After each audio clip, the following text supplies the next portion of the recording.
ሰላም ጤና ይስጥልን ውድ የቻናላችን ተከታታዮች የፕሮግራማችን ቤተሰቦች ይህ አብዲራዋ ቲዩብ ነው። ፕሮግራማችንን ላይክ በማድረግ እንድትጀምሩ አዲስ የሆናችሁ ሰብስክራይብ በማድረግ ለዚህ ቻናል ቤተሰብ እንድትሆኑ እንዲሁም ይህንን ፕሮግራም ከሀገር ውጭ የምታደምጡ የቻናላችን ተከታታዮች በሱፐር ስቲከር ሱፐር ቻት ሱፐር ታንክስ ድጋፍ እንድታደርጉ በአክብሮት እየጋበዝን በዚህኛው ፕሮግራማችን ትኩረት የምናደርገው እንግዲህ ትናንት ከተደረጉ የእንግሊዝ ፕሪሚየር ሊግ ጨዋታዎች መካከል ምሽት 12 ሰዓት ተኩል ሲቲ ወደ ጂኬ ኮሚኒቲ ስቴዲየም ተጉዘው 1-0 በሆነ ውጤት ያሸነፉበትን ጨዋታ በተወሰነ መልኩ በጨዋታው የተመለከትናቸው ነጥቦች በተለይ አስደናቂ ብቃቱ ላይ የሚገኘው ስለ ኤርሊ ሃላንድ በተመለከተ የምናነሳቸው ነጥቦች ይኖራሉ። እንዲሁም ማንቸስተር ሲቲ በዋንጫ ፉክክሩ ላይ እንግዲህ ወደ ላይ ደረጃውን ከፍ ያደረገውን ውጤት ነው ፔፕ ጋርዲዮላ ማስመዝገብ የቻለው። 9 ደቂቃ ላይ ሃላንድ ባስቆጠራት ብቸኛ ግብ ሲቲ ብሬንፎርድን 1-0 ማሸነፍ ችሏል። ትናንት የእንግሊዝ ፕሪሚየር ሊግ ቀሪ ጨዋታዎች ተደርገው ነበር። በዚህ ሳምንት መጨረሻ እንግዲህ የሊግ ጨዋታ በአጠቃላይ ተጠናቆ ለቀጣይ ቀናት እንግዲህ እስከ ኦክቶበር 16 ድረስ የብሔራዊ ቡድን ጨዋታዎች ናቸው የሚደረጉት። የሊግ ጨዋታ ይቋረጣል። ይህንን ተከትሎ አስቶን ቪላ እና በርንሌ በጊዜ 10 ሰዓት ባደረጉት ጨዋታ እንግዲህ ቪላ 2-1 ማሸነፍ ችሏል። ኡናይ ኤምሬ አጀማመራቸው መልካም አልነበረም። ተከታታይ ጨዋታ ነጥብ ጥለው በጥሩ ውጤት አልጀመሩም። ነገር ግን ያለፉትን ጨዋታዎች በማሸነፍ እንግዲህ ወደ አሸናፊነት ሪትም ተመልሷል። የመጀመሪያ 3 ጨዋታ ምንም አይነት ግብ ያላስቆጠረ፣ በመጨረሻ 4 ጨዋታዎች ደግሞ 6 ግብ በሊጉ ማስቆጠር የቻለ ቪላን እየተመለከተ የምንገኘው። አስቶን ቪላ በሜዳው 2-1 አዲስ ያደገውን በርንሌ ማሸነፍ ችሏል። በተመሳሳይ ሰዓት ኤቨርተን እና ክሪስታል ፓላስ ያደረጉት ጨዋታ እንግዲህ ፓላስ በሙኒዝ ግብ አብዛኛውን ደቂቃ የመጀመሪያውን 45 ጨምሮ ሲመራ ቢቆይም ከረፍት በኋላ እንግዲህ ተጠናክሮ ተሻሽሎ የገባው ኤቨርተን በኒዶይ ፍጹም ቅጣት ምትና መጨረሻ ደቂቃ ላይ 90 ሲደመር 3 በአዲሱ ፈራሚያቸው በውሰት ከማንቸስተር ሲቲ ያመጡት ጃክ ግሪሊሽ አስቆጥሮ ኤቨርተን እንግዲህ 18 ተከታታይ ጨዋታ ያለመሸነፍ ጉዞ ሪከርድ የያዘውን የኦሊቨር ግላስተር ክሪስታል ፓላስ ከመመራት ተነስቶ በሜዳው 2-1 በማሸነፍ ዴቪድ ሞይስ የሳምንቱ መጨረሻ ጨዋታ እንግዲህ በድል ማጠናቀቅ ችለዋል። ወደ ሪትም እየመጣ የሚገኘው የኤዲ ሃው ኒውካስል በሜዳው የኖቲንጋም ፎረስትን አስተናግዶ 2-0 ማሸነፍ ችሏል። በዚህ ጨዋታ እንግዲህ ትኩረት የሚስበው የአንጅን ፖስቴኮግሉ ጉዳይ ነው። ከዚህ ቀደም የክለቡን አሰልጣኝ ኑኖ ስፒሪቶ ሳንቶስን በውጤት ሳይሆን ከሜዳ ውጪ ባሉ ውስጣዊ ጉዳዮች ያሰናበቱት ማሪናኪስ አንጅን ፖስቴኮግሉን ካመጡ በኋላ 7 ተከታታይ ጨዋታ አድርገዋል። ምንም አይነት ድል ማስመዝገብ አልቻሉም። አንድ ጨዋታ ብቻ ነው ባቻ ውጤት ማጠናቀቅ የቻሉትና በሁሉም ውድድሮች ለአንጅን ፖስቴኮግሉ ጥሩ አጀማመር አይደለም እስካሁን ድረስ ያለው። ምንም አይነት ድል የኖቲንጋም ፎረስት አሰልጣኝ ከሆኑ በኋላ ማስመዝገብ አልቻሉም። በዚህ ጨዋታ እንግዲህ ብሩኖ ጊማሬስ እና ቮልትማዳ ናቸው ማስቆጠር የቻሉት። ቮልትማዳ እንግዲህ ተከታታይ ጨዋታዎች ላይ ይሄ አሌክሳንደር ኢሳቅን ተክቶ የመጣው የስቱትጋርት አጥቂ የቀድሞ ስቱትጋርት አጥቂ ጀርመናዊ ለጀርመን ብሔራዊ ቡድንም በኒግልስማን ጥሪ ተደርጎለታል። እንግዲህ በጎ አጀማመር ነው በኒውካስል ቤት እያሳየ የሚገኘውና ኒውካስል 2-0 በሆነ ውጤት ኖቲንጋም ፎረስት ማሸነፍ ችሏል። ወልቭስ እና ብራይተን ያደረጉት ጨዋታ 1-1 ተጠናቋል። በሌላ ሊግ ትኩረት የሚስብ ውጤት የተመዘገበው እንግዲህ በራሞስ ሳንቼዝ ፒጁዋን ነው። ሲቪያ ባርሳን አስተናግዶ 4-1 በሆነ ውጤት ባርሳ ማሸነፍ ችሏል። ሲቪያዎች ማድሪድ በሊጉ አናት ላይ ቅዳሜ ነበር ከቪላሪያል ጋር ጨዋታው ማድረግ የቻለው 3-1 ማሸነፉ ይታወሳል። ቪኒሲየስ 2 ባፔ 1 ያስቆጠረው ማድሪድ እንግዲህ የላሊጋው መሪ መሆን ችሏል። ምሽት ላይ ከሴልታ ፊጎ ጋር የተገናኘው አትሌቲኮ ማድሪድ 1-1 መለያየት ችሏል። በጣሊያን ሴሪያ ተጠባቂው ጨዋታ የዩቬ እና የኤሲ ሚላን ጨዋታ ያለምንም ግብ ተጠናቋል። ናፖሊ በሜዳው ጄኖዋን አስተናግዶ ከመመራት ተነስቶ 2-1 ሲያሸንፍ አሁንም ለተከታታይ ጨዋታ የማንቸስተር ዩናይትድ ንብረት የሆነው ራስሙስ ሆይሉንድ ግብ አስቆጥሮ የናፖሊን የማሸነፊያ ግብ በሁለተኛው አጋማሽ አስቆጥሮ እንግዲህ ናፖሊ ጣፋጭ 3 ነጥብ ከመመራት ተነስቶ ያገኘበትን ድል አስመዝግቧል። ይሄ ፕሮግራም ግን ትኩረት የሚያደርገው ስለ ኤርሊ ሃላንድና የፔፕ ጋርዲዮላን ድል በተመለከተ ይሆናል።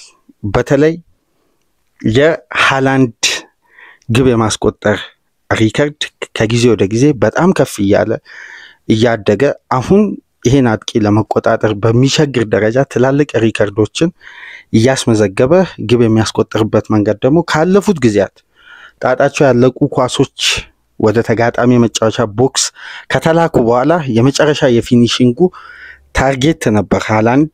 አሁን ግን የእንቅስቃሴውም አካል ለማድረግ ፔፕ ተጫዋቹን በማሰብ እንግዲህ ከኤሪያ ውጪ በሚደረጉ እንቅስቃሴዎች ላይ ቀጥተኛ ተሳትፎ እንዲያደርግ ያ ተክለ ሰውነቱን ጉልበቱን አቅሙን እንዲጠቀም አዳዲስ ሲስተም እንግዲህ ከፔፕ ሊንደርስ ጋር በመቀናጀት ፔፕ ጥሩ መልክ ያዘ የመጣ ይመስላል። የተወሰኑ ክፍተቶች አሁንም ቢታዩም ግን በድል ውስጥ እነዚህን ጉዳዮች ለማረም የተቀናጀ ቡድን ይዞ ለማቅረብ እንግዲህ ፔፕ ከጨዋታ የተሻሻለው ማንቸስተር ሲቲ እያሳየን ነው የሚገኘውና ጨዋታው በጀመረ ገና በ9ኛ ደቂቃ ነው ከያሽኮ ግራቭዲዮል የተሰጠውን ኳስ የቀድሞ የሊቨርፑል ተከላካይ የነበረውን ስቴቫን ቫንበርግን እንዴት በዛ አካል ብቃቱ ተጠቅሞ አቅሙን በተለየ ሁኔታ ባሳየበት አጨራረስ ነው።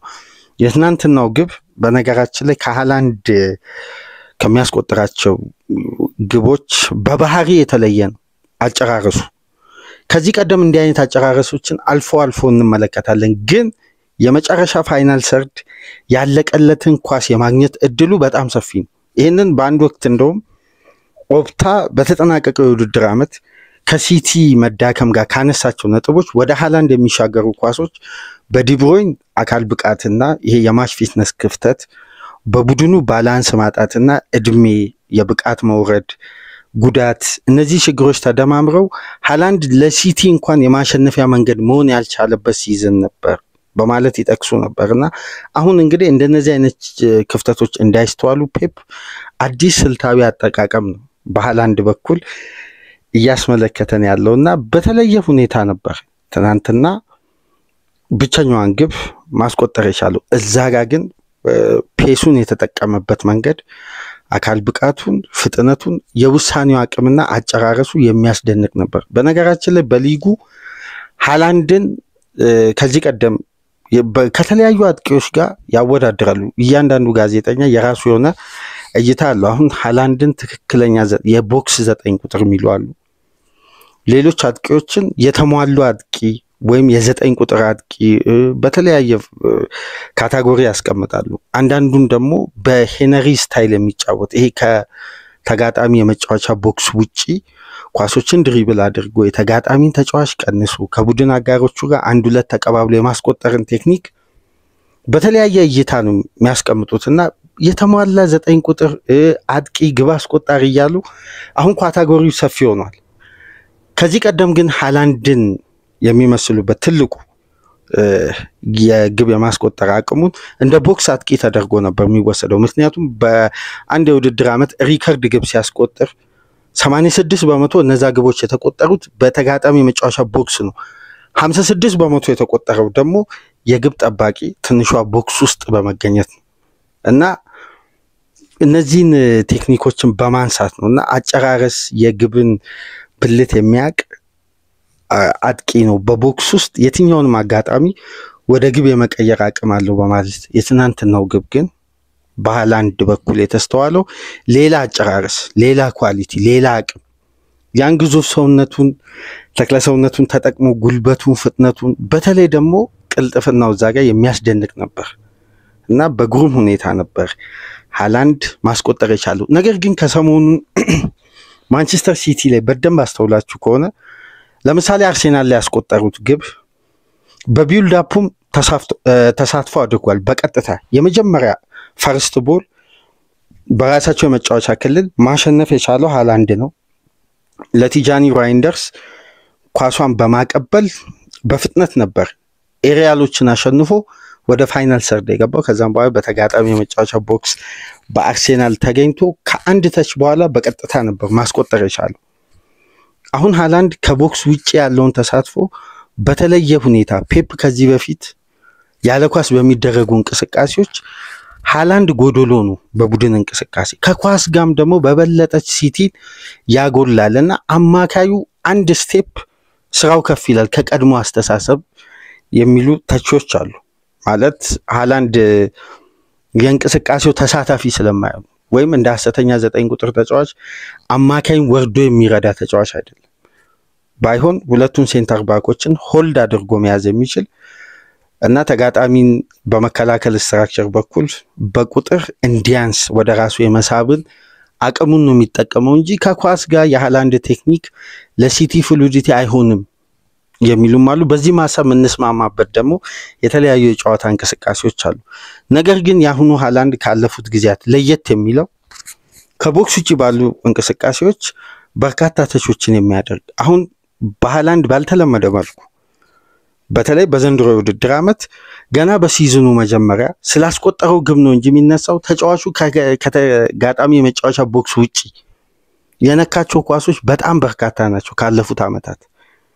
ይሄ የሚያሳየው አዲስ ሃላንድን ፔፕ በድጋሚ እንድንመለከት ይዞ እየመጣ እንደሆነ ነው ምናስተውለውና በዚህ ረገድ እንግዲህ አስደናቂ የሃላንድ የግብ ሪከርድ እንደቀጠለ ነው። በሁሉም ውድድሮች አሁን ላይ ባደረገው 11 ጨዋታ 18 ግብ አስቆጥሯል። በፕሪሚየር ሊጉ ብቻ 9 ግብ፣ በዚህ ሳምንት ብቻ 3 ግብ ነው ያስቆጠረው።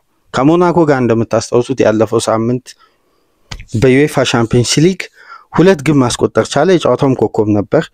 አቻ ቢለያዩም በመጨረሻ ደቂቃ አወዛጋቢው የኤሪክ ዳየር ፍጹም ቅጣት ምት ያሰጣል አያሰጥም የሚል ውዝግብ አስነስቷል። እንግዲህ ዳየር ኳሷን አላገኘም፣ ኒኮ ጎንዛሌዝ እግሩን ከፍ ማድረጉ እንጂ ኳሷን ነክቷል የሚሉ ደግሞ ሌሎች ተቃዋሚዎች አሉ። ግን በመጨረሻ ደቂቃ ኤሪክ ዳየር ባስቆጠረው ግብ 2-2 ሲቲ ቢለያይም በሞናኮ ስቴዲየም ሁለቱን ግብ ያስቆጠረው ሃላንድ ነበር። አሁን ደግሞ የማሸነፊያ ግቡን በጂቴክ ኮሚኒቲ ስቴዲየም እንግዲህ ማስቆጠር ችሏል። ይህንን ተከትሎ ታዲያ ሃላንድ በፕሪሚየር ሊግ እስካሁን ድረስ ከተዘዋወረበት ጊዜ አንስቶ 23 ስቴዲየሞች ላይ ተጫውቷል።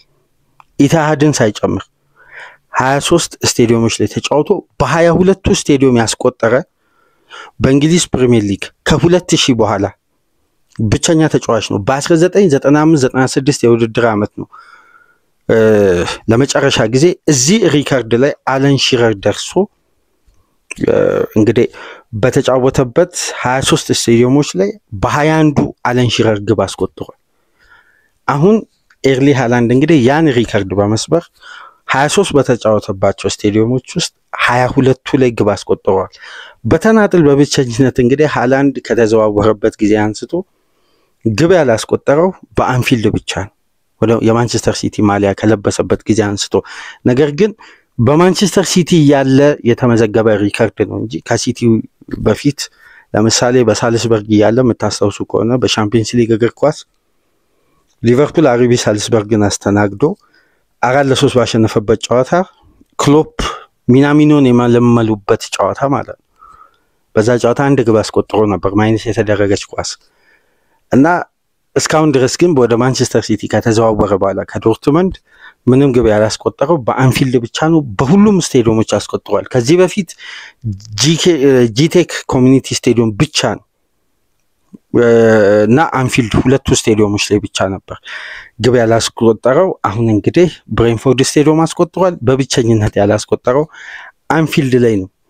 ከፕሪሚየር ሊጉ ከተመለሰ በኋላ ከሁለት ጨዋታ በኋላ እንግዲህ ሁለቱ ክለቦች ከ3 ጨዋታ በኋላ በአንፊልድ ይገናኛሉ። ያኔ እስቲ ሃላንድ ያስቆጥራል አያስቆጥርም አብረን በጋራ የምንመለከተው ነው የሚሆነው። ነገር ግን የሃላንድ የምሽቱ ግብ ያስቆጠረበት ቴክኒክ በተለየ ሌላ እይታ የሃላንድን ኳሊቲ ዘንድሮ እንድንመለከት እንግዲህ አዲስ መነጋገሪያ ርዕስ ይዞ መጥቷል ፔፕ ጋርዲዮላ። እንግዲህ በሃላንድ በኩል እንደ ቡድን ሲቲ የሚጎላቸው አንዳንድ ጉዳዮች አሉ፣ ግን በፔፕ ቡድን ውስጥ አሁን ሌላ ቡድን እንዲህ አይነት ካራክተር ቢያሳይ ላንነጋገር እንችላለን። ምክንያቱም ድክመቱ ላይ በአብዛኛው ትኩረት ይደረግና ጥንካሬው በድል ውስጥ እነዚህ ጉዳዮች ይታረማሉ ተብሎ ይጠበቃል የሚል አስተያየት ነው።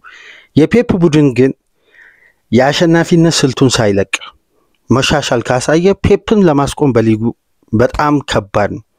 ይሄን ደግሞ ለአራት ተከታታይ የውድድር ዓመት ከነዚህ አይነት አጀማመር የተነሳው ፔፕ ጋርዲዮላ የሊጉ አናት ላይ ተቀመጠ፣ አይወርድም፣ ዋንጫውን ያነሳል። ይሄን ባህሪ እንግዲህ አሁን በአዲስ መልኩ እያሳየ ነው። ያለፈው ሳምንት ተከታታይ የሊጉ ሻምፒዮን ሲሸነፍ ሲቲ እያሸነፈ ነው፣ ግን ስለ ሲቲ ማሸነፍ እየተነጋገርን አይደለም። ሲቲ በዚህን ሰዓት ጠቃሚ ነጥቦችን ሰብስቦ በኋላ ላይ ሲቲ ለመያዝ በሚቸግር ደረጃ ገና እነ ኤንትኑሪ እና ራያን ቸርኪ ኡመር መርሙሽ ከኢንተርናሽናል ብሬክ በኋላ የሚመለሱ ተጫዋቾች አሉ።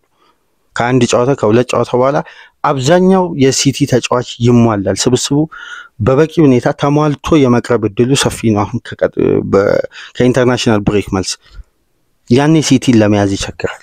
አሁን ፔፕ ችግሮችን መብቴ እያበጀ የማሸነፊያ መንገድ በየጨዋታው እንግዲህ አንድ የተለየ ዊፖን በመያዝ ሃላንድን ከጨዋታ ግብ ያስቆጥራል።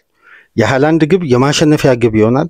ፔፕ ነጥብ ያገኛል። ራሱን ደግሞ በአዲሱ ሲስተም እያቀናጀ እያዋቀረ የማንቸስተር ሲቲ እና የሌሎች ክለቦች ትልቁ ልዩነት ሲቲ እያሸነፈ ሲመጣ የቡድኑ ጥንካሬ ከፍ እያለ ይሄ የማሸነፊያው አይደንቲቲ እያደገ ነው የሚመጣው። ያኔ ለማስቆም ይቸግራል። አንዳንድ ክለቦች ተከታታይ ማሸነፍ ብቻ በቂ ማይሆንላቸው አሉ። ሲቲ ግን ተከታታይ ጨዋታ ሲያሸንፍ የሚያቆመው ይጠፋል። ፔፕ ለዚህ ነው በዓለም እግር ኳስ ውስጥ የተለየ ሳይንቲስት የሆነ አሰልጣኝ የተባለው። የማሸነፊያው መንገድ በተወሰነ መልኩ በጥሩ ውጤት እየተጓዘ ካለ ፔፕን ከዛ መንገድ ማስወጣት በጣም ከባድ ነው የፔፕን ቡድን ለመያዝና አሁን ላይ እንግዲህ ሲቲ ባልታወቀ ወይም ትኩረት ባልተሰጠው መልኩ ጨዋታዎችን እየገደለ እያሸነፈ ያውም የሚፈተንባቸውን ስቴዲየሞች ቀደም ብሎ ማንቸስተር ሲቲ እየተሻገረ ነው። ከዚህ ቀደም በሁለተኛ ዙር ፔፕ ከሚቸገርባቸው ስቴዲየሞች አንዱ ይሄ ብሬንፎርድ ስቴዲየም ነው። ከዚህ በፊት ቶማስ ፍራንክ ያሉ እና የብራይተን ስቴዲየም ምንም እንኳን በሽንፈት ቢሆንም ሁለተኛ ዙር ሲቲ ነጥብ ከሚጥልባቸው ስቴዲየሞች አንዱ ነበር። እነዛን ስቴዲየሞች እንግዲህ የፔፕ ቡድን እየተሻገረ ከጊዜ ወደ ጊዜ ውጤቱን እያሻሻለ ቡድኑም እየተቀናጀ በጥሩ አቅም በማሸነፊያ መንገድ እየመጣ ነውና አስደናቂ ውጤት ነበር ለፔፕ ጋርዲዮላ። ምንም እንኳን ከ70 ደቂቃ በኋላ ቡድኑ ወደ ማከላከል ስትራክቸር አዘንብሎ የተወሰኑ ጫናዎች ቢፈጠሩ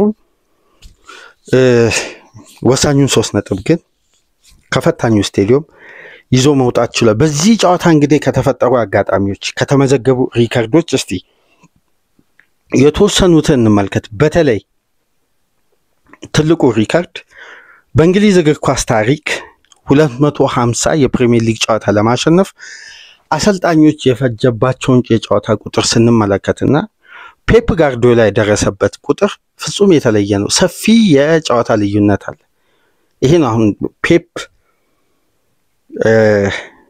አንድን ሊግ ወይም አንድን ጨዋታ አንድን ኮምፒቲሽን ዶሚኔት ሲያደርግ ከነ ሁሉ ነገሩ ይሄ የበላይነቱ ከሌሎች ጋር ሲነጻጸር እንኳን ይሄ ተመሳሳይ ወይ ተቀራራቢ እንዲሆን አይደለም፣ ፍጹም የበላይነት መውሰድ ነው እና የፔፕ ቡድን ምን ያክል ያለፉትን 10 ዓመት ጠንካራ እንደሆነ የሚያሳየን ፔፕ ጋርዲዮላ 250ኛውን የፕሪሚየር ሊግ ድል ነው ትናንትና ያስመዘገበው።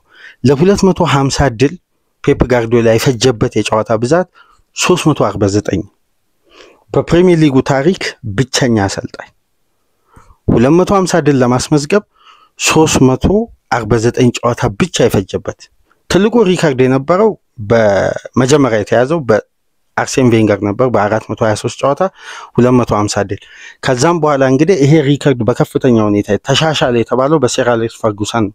404 ጨዋታ በማድረግ 250 ድል ተመዘገበ። ፔፕ ግን ከነዚህ አሰልጣኞች ከሰር አሌክስ ፈርጉሰን ከአርሴን ቬንገር ከ50 በላይ ጨዋታዎችን ቀደም ብሎ በፍጥነት ነበር 250 ድል ላይ መድረስ የቻለውና የፔፕ የማሸነፊያ መንገድ እንግዲህ ከጊዜ ወደ ጊዜ ኮንሲስተንሲ ያሳየ 3 ነጥብ ታርጌት ያደረገ በሂደት በአስደናቂ ሁኔታ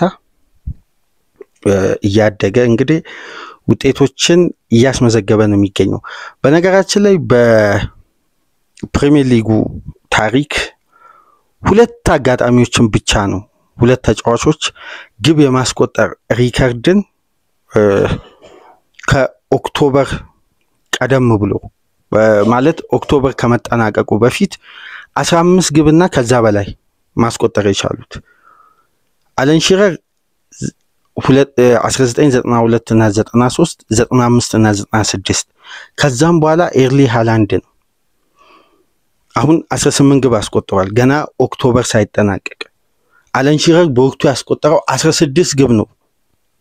ኦክቶበር ሲጠናቀቅ 16 ግብ ይዞ ነው ማጠናቀቅ የቻለው። ሃላንድ ገና ወደ ብሔራዊ ቡድን ይሄዳል ከወዲሁ 18 ግብ አስቆጥሯል በሁሉም ውድድሮች እና በአምስቱ ትላልቅ ሊጎች በፕሪሚየር ሊግ የሚጫወቱ ተጫዋቾች ከሌሎች ሊግ ተጫዋቾች ጋር ሲነጻጸር ኦክቶበር ሳይደርስ ለሀገራትም ለክለብም ያስቆጠሩት የግብ ብዛት ከ15 እና ከዛ በላይ ሆኖ ያጠናቀቁት ሃላንድ በ2022-23 እና በ2025-26 ኤርሊ ሃላንድ ብቻ ነው ባለፉት 5 የውድድር ዓመት ብቸኛ ተጫዋች ሆኖ በዚህ ሪከርድ እንግዲህ ተመስግቧል። አሁን ላይ አንዳንድ የኦፕታ ስታቲክሶች ከሌላ ክለቦች ግብ ጋር የኤርሊ ሃላንድን የግብ ሪከርድ ያነጻጸረ ነው የሚገኘው። ለምሳሌ ሃላንድ ከሜዳ ውጪ ዘንድሮ 3 ግብ አስቆጥሯል ለማንቸስተር ሲቲ። ማንቸስተር ዩናይትድ ግን ከሜዳ ውጪ በዚህ ካላንደር ሲዝን ያስቆጠረው 2 ግብ ብቻ ነው። አሁን እንደዚህ አይነት ንጽጽሮችን ይዞ እየመጣ ነው የሚገኘው ኦፕታና በአስደናቂ ሁኔታ ያለፉትን በፕሪሚየር ሊግ 7 ሲዝኖች ባለፉት ሲዝኖች በመጀመሪያ 7 ጨዋታ ከፍተኛ ሊግ ግብ ያስቆጠሩ ተጫዋቾችን ዝርዝርም አያይዞ ይዞ ወጥቷል ኦፕታና በዚህ ረገድ እንግዲህ የመጀመሪያ 7 ጨዋታ በሊጉ ከፍተኛ ቁጥር ያለውን ግብ በማስቆጠር በ2022-23 አንደኛ ተጫዋች ሃላንድ ነው 11 ግብ፣ በ2024-25 ሃላንድ ነው 10 ግብ፣ በ2025-26 አሁንም ኤርሊ ሃላንድ ነው 9 ግብ። ከዛም በኋላ በ2011-12 ዋይን ሩኒ 9 ግብ። ከዛም በኋላ እንግዲህ በ2014-15 ዲየጎ ኮስታ 9 ግብ ማስቆጠር የቻሉት። ስለዚህ ገና የሃላንድ ሪከርድ ከ1 እስከ 3 ውስጥ በተከታታይ ያዘው በተከታታይ ሲዝን የሃላንድ ግብ የማስቆጠር ሪከርድ ነውና ይሄ ተጫዋች እንግዲህ ቁጥሮች እንደሚናገሩት ከሆነ ሃላንድ በዚህ ግራፍ የሚቀጥል ከሆነ በዚህ ግብ የማስቆጠር ሪከርዱ የሚዘልቅ ከሆነ ይላል ያ ሪከርድ የሰበረበት 2022-23 የውድድር ዓመት ካስቆጠረው ሙሉ የሲዝን ግብ ለሀገሩ ለክለቡ ማንቸስተር ሲቲ በሁሉም ውድድሮች ካስቆጠረው ግብ 10 ግብ ጨምሮ ያጠናቅቃል ይላል። 10 ግብ ሌላ ተጨማሪ ከዛ ሪከርድ እንደምታውቁት በሻምፒየንስ ሊግም በፍጥነት በ51 ጨዋታ 50 ግብ ላይም በመድረስ አዲስ ሪከርድ በሻምፒየንስ ሊግ እግር ኳስ ታሪክ የተመዘገበ ናፖሊን ባሸነፉበት ጨዋታ ሪከርድ ሰብሮ ነበር። እንደምታስታውሱት ሩድ ቫን ኒስተልሮይ ነበር በ65 ጨዋታ 50 ግብ ላይ መድረስ የቻለው። ሮናልዶም ሜሲም ባፔም የትኛውም ተጫዋች አልደረሰም። ሃላንድ ነው በአነስተኛ ጨዋታ ከፍተኛ ግብ በማስቆጠር በሻምፒየንስ ሊግም ፈጣን 50 ግብ ላይ መድረስ የቻለ ተጫዋች ነውና ሃላንድ አሁን ስለ ሃላንድ ፕራይም ታይም ማንሳት እንችላለን። እነዛን ሁሉ ሪከርዶችን በነገራችን ላይ ሲሰብር ሃላንድ በፕራይም ታይሙ ላይ አልደረሰም ገና ተብሎ ገና ከሱ ብዙ ይጠበቅ ነበር። አሁን በተጠበቀው ደረጃ እንግዲህ ተጫዋቹ በበቂ ሁኔታ ሀገሩንም ማንቸስተር ሲቲንም እያገለገለ ነው የሚገኘው። ለኖርዌይ 2 ባደረጋቸው ጨዋታዎች 6 ግብ፣ ለሲቲ 7 ባደረጋቸው የሊግ ጨዋታዎች ደግሞ 7 ባደረገው ተከታታይ ጨዋታ ደግሞ 10 ግብ ማስቆጠር ችሏልና አስደናቂ ሪከርድ ነው። ፔፕም እንግዲህ 250ኛውን ድል ሲያስመዘግብ ከተከታዩ አሰልጣኝ ከሁለቱም ከሰር አሌክስ ፈርጉሰን እና ከአርሴን ቬንገር በ74 ጨዋታ ፍጥነት ነው እንግዲህ 250 ድል ላይ መድረስ የቻለው በ349 ጨዋታ።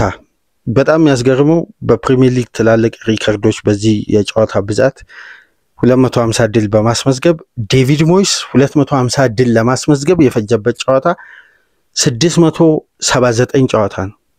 ለ250 ድል ፔፕ ጋርዲዮላ ካደረጋቸው ጨዋታዎች ምናልባት በእጥፍ ሊደርስ የተወሰኑ ጨዋታዎች ሲቀሩት ነው እንግዲህ 250 ድል ላይ መድረስ የቻለውና የማንቸስተር ሲቲ ድል የፔፕ እና የሃላንድ ነበር። ነገር ግን በዚህ ጨዋታ አንድ ፖዚቲቭ ያልሆነ ዜና የወጣው ወይም በጨዋታው የተመለከትነው 20ኛ ደቂቃ ላይ ካስከፊው ለእግር ኳስ ተጫዋቾች አሁን ፈተና ከሆነው መብቴ ለማበጀት እንግዲህ የተለየ ሳይንቲፊክ እንግዲህ በሕክምና ዘርፍ ያሉ ትላልቅ ሳይንቲስቶች እንግዲህ ብዙ ኤክስፐሪመንቶችን እየሞከሩ ነው የሚገኙት። ግን መብቴ ያልተገኘለት ከባዱ የጉልበት ጉዳት ኤሲኤል አስተናግዶ የአምና የሲቲ ሲዝን መበላሸት አንዱ ምክንያት የነበረው አንድ ምክንያት ነው እንጂ ሙሉ ምክንያት ሮድሪ ሊሆን አይችልም የአምናው ሲዝን። ነገር ግን አንዱ ምክንያት የሆነው ሮድሪ እንደገና በድጋሚ የጡንቻ ጉዳት ሃርምስትሪንግ የሚልም ዘገባ አለ፣ መስል ኢንጁሪም የሚል ዘገባ አለ። ነገር ግን ጡንቻው ላይ ነው ጉዳት ያስተናገደው። ተጫዋቹ 20ኛ ደቂቃ ላይ ተቀይሮ ወጥቷል። ይሄ ጉዳት ከስፔን ብሔራዊ ቡድን ውጪ አድርጎታል። የጉዳቱ መጠን ምን ያክል ከሜዳ እንደሚያርቀው እስካሁን ድረስ የተረጋገጠ ነገር ባይኖርም ከኢንተርናሽናል ብሬክ በኋላ ቢያንስ ከአንድ ወይም ሁለት ጨዋታ በኋላ ይመለሳል የሚል ተስፋ አለ ብሎ ፔፕ ጥቆማ ሰጥቷል። ግን በደንብ ምርመራ መደረግ አለበት። በቅርብ ቀናት ውስጥ እናሳውቃቸዋለን። ነገር ግን ጥንቃቄም ህመምም ስላለው ነው የቀየርነው ነው። አሁን ህመሙን ወይም ይሄ የጉዳቱን መጠን ለመቀነስ ሪስክ ለመውሰድ የተደረገ ለውጥ አይነት አስተያየትና ህመምም እንደተሰማው ተናግሯል። ነገር ግን አንድ የታዘብነው ጉዳይ በደንብ አስተውላችሁ ከሆነ በሜዳ ውስጥ እንቅስቃሴ የሮድሪ ፊትነስ የቀድሞውን አይነት ፊትነስ አይደለም። ለምሳሌ ትልቅ ጨዋታ በቅርብ ጊዜያት ውስጥ ከአርሴናል ጋር መሰለኝ ባደረጉት ጨዋታ ኮንትሮል ጭምር ሲበላሽበት እናስተውል ነበር እና ሮድሪ ወደ ቀድሞ ማች ፊትነስ አልመጣም። ባለፈው ሳምንትም እንደምታስታውሱት ተቀይሮ በጊዜ ነው ፔፕ እያስወጣው የሚገኘውና ኒኮ ጎንዛሌዝ ጥሩ ቦታውን ከቨር ለማድረግ አዳፕት እንዲያደርግም ጥሩ የመጫወቻ ደቂቃ እየሰጠው ነው ፔፕ ቦታውን ቶሎ አዳፕት እንዲያደርግ። አምና እንደምታስታውሱት ሲቲ ከኳስ ጋር ሲሆን ችግር የለበትም ኒኮ ጎንዛሌዝ ባለበት ጨዋታ። ነገር ግን ሲቲ ኳስ ካልያዘ ደግሞ ሜዳው ይሰፋበታል። የሊጉን ኢንቴንሲቲ በተወሰነ መልኩ ባላንስ ለማድረግ ሲቸገር እናስተውል ነበር። አሁን ግን እነዛን ክፍተቶች ለመሙላት በሮድሪ እየቀየረ እያስገባ ፔፕ በደንብ ቦታውን እያላመደ ነው የሚገኘውና ያለፈው የበርንሌን ጨዋታ እንደምታስታውሱት ሮድሪ አልተሰለፈም በማች ፊትነስ ምክንያት። የቀድሞ የባየር ሙኒክን ስታይል ይዞ መጥቷል ብለን ስንወያይ ነበር 4-1-4-1 ሲስተምንና አሁንም እንግዲህ 20ኛ ደቂቃ ላይ ተጫዋቹ ተቀይሮ ወጥቷልና ይሄ ጉዳይ ምናልባት በፔፕ ሊያሰጋው ይችላል። ምክንያቱም አሁን የቦታው ቀጥተኛ ተተኪ ኒኮ ጎንዛሌዝ ገና አዳፕት እያደረገ ነው ከሲስተሙ ጋር ከሊጉ ጋር ገና እየተቀናጀ ነው የሚገኘውና ምናልባት ፔፕ ባሰበው ደረጃ ፍሉዲቲው ሳይመጣ ሮድሪ ከጎደለበት ለቀጣይ ጨዋታ በተወሰነ መልኩ ሊፈተን ይችላል። ግን የአምናው አይነት የሲቲ ባላንስ ማጣት አይስተዋልም አሁን በሮድሪ ጉለት። ምክንያቱም የበርንሌውን የተለያዩ ጨዋታዎችን አስተውለናል። በሮድሪ ጉለት ሲቲ የሚያጣው ያ ባላንስ አምና አይስተዋልም ዘንድሮ። ይሄ መቀረፉ እንደ ቡድን ለሲቲ ቢያንስ ከሮድሪ ጉዳት ጀርባ ያለው አንዱ ፖዚቲቭ ነገር ይሄ ነው። ነገር ግን ፔፕ እንግዲህ ለሚመጣው ሁሉ ጫና ለሚፈጠረው ሁሉ ክፍተት ምላሽ በመስጠት የሚታወቅ አሰልጣኝ ነውና እንግዲህ አዲስ ምላሽ ይዞ ይመጣል ተብሎ ይጠበቃል። ምክንያቱም በቀጣይ ከኢንተርናሽናል ብሬክ በኋላ ማቴዮ ኮቫቺችም ከጉዳት አገግሞ ወደ ሜዳ ይመለሳል ተብሎ ይጠበቃል። በአጠቃላይ ግን ማንቸስተር ሲቲ በሃላንድ አስደናቂ አጨራረስ ብቸኛ ግብ 1-0 በማሸነፍ ከአለፉት ጊዜያት እንግዲህ ከሚፈተንበት ስቴዲየም ከጂቴክ ኮሚኒቲ ስቴዲየም ጣፋጭ 3 ነጥብ ይዞ በመውጣት በሊጉ 5ኛ ደረጃ በ13 ነጥብ ከመሪው አርሴናል በአንድ ጨዋታ ወይም በ3 ነጥብ ርቆ መቀመጥ ችሏልና ፔፕና ሃላንድ በምሽቱ ጣፋጭ ድል አስመዝግበው የኢንተርናሽናል ብሬክ ጨዋታዎችን እንግዲህ ወደ ሀገራቶች የሲቲ ተጫዋቾች ይጓዛሉ ማለት ነው። በማንቸስተር ሲቲ የምሽቱ ድል ዙሪያ ያዝነው ነጥብ ይሄን ይመስላል። ላይክ፣ ሼር፣ ሰብስክራይብ ማድረጋችሁ እንዳትረሱ። ከሀገር ውጭ የምታደምጡ ደግሞ በሱፐር ስቲከር፣ በሱፐር ቻት፣ በሱፐር ታንክስ ድጋፍ አድርጉ። ከዚህ ፕሮግራም በመቀጠል በማርቲን ኦዲጋርድ ጉዳት መረጃ ወጥቷል። በዛ ዙሪያ እስቲ የተወሰኑ ነጥቦችን አንስተን እንወያያለን። ስለ ጉዳቱ አብዛኛው እግር ኳስ ቤተሰብ ተመልክቶታል። ነገር ግን እናነሳው አንዳንድ የተለያዩ ነጥቦች ይኖራሉ። እስቲ በዛ ፕሮግራም ሰፋ አድርገን እንወያያለን። እስከዛው ድረስ ሰላም ቆዩ።